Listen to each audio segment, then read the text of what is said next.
entertainmentbuddha.com.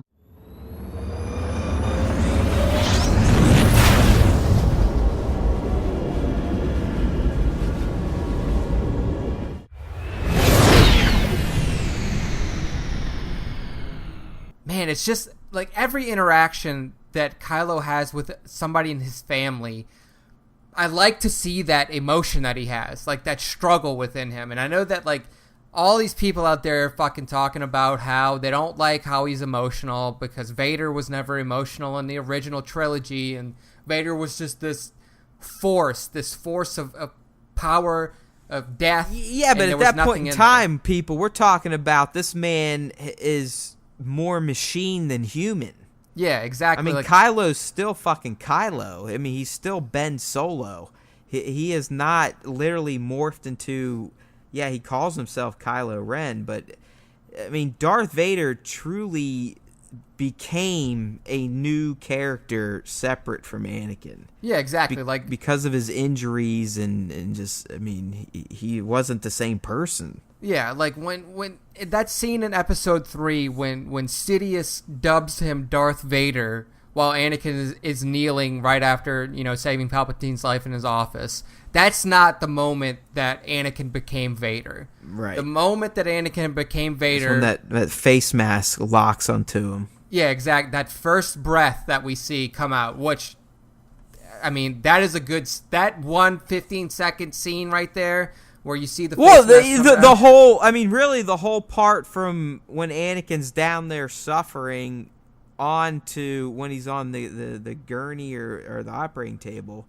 Until he starts yelling, no, it's great. That's really great good content. Scene. Yeah, it's just like you get to see Darth Vader literally forged through pain in that scene. Like you see Anakin just fucking he's destroyed. I mean, he looks like Freddy Krueger and has no appendages. Yeah, and I mean, when they start to, when the machines go to work on him, I mean, the cries of agony, the wrenching and pain, like that is when Darth Vader was born.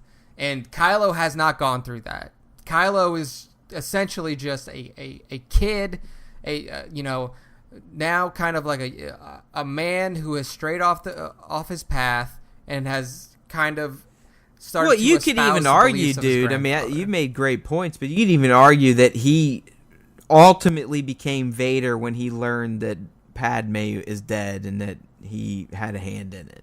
Yeah. So, I mean, once he realized that everything that he fought for was a lie, and that everything that the Emperor had promised him. But then he just kept doing it because he just wanted to revel in the hate and the pain. That's what made him so bad. Well, that was all that he had left. I mean, What did Anakin have? What did Anakin Skywalker have? Nothing. After you're exactly right. Like he's like, well, I fucked up so bad.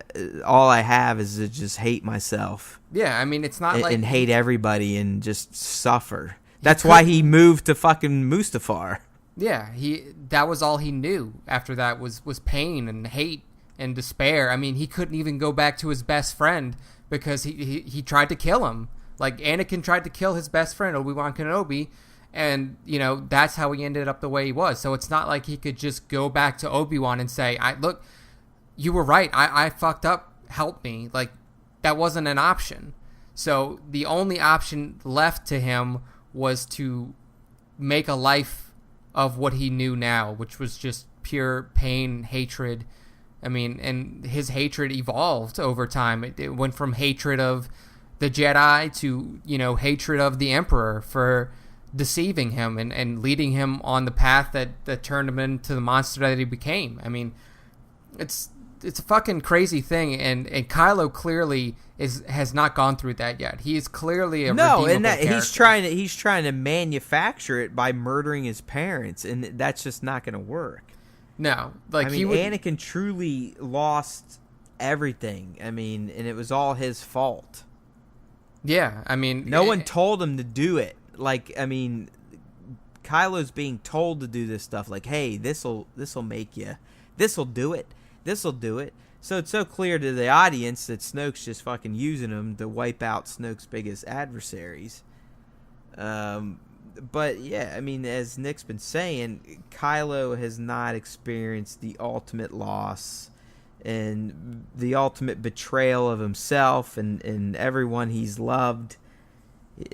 So that's why he can't ever be his dad at this point.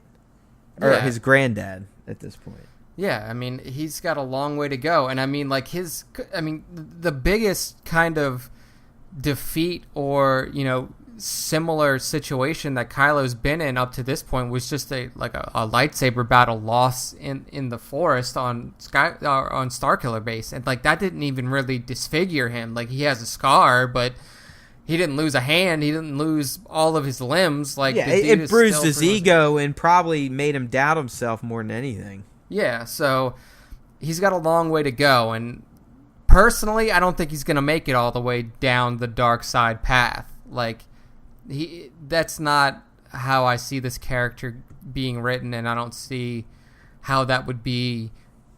I don't think it would be an interesting story to tell if it was just like, movie 1, Kylo's fresh-faced, movie 2, Kylo has a scar now, and then he does something else and he's further into the dark side, and then movie 3 is like, oh look, he's all dark side now, and then what's left though? Like, what's left in the third movie of this trilogy if it's just Kylo going down the ladder to the dark side? Like, there's no logical endpoint other than like he dies, or something similar that happened to Vader, where like Rey strikes him down, and before he gets killed, he's like, "Oh my God, I was wrong. I should have came. I made a mistake." Yeah, I mean, in the end, you'd like to see Kylo and Rey come out on top, and hopefully Luke's still alive. But yeah, probably ain't gonna happen.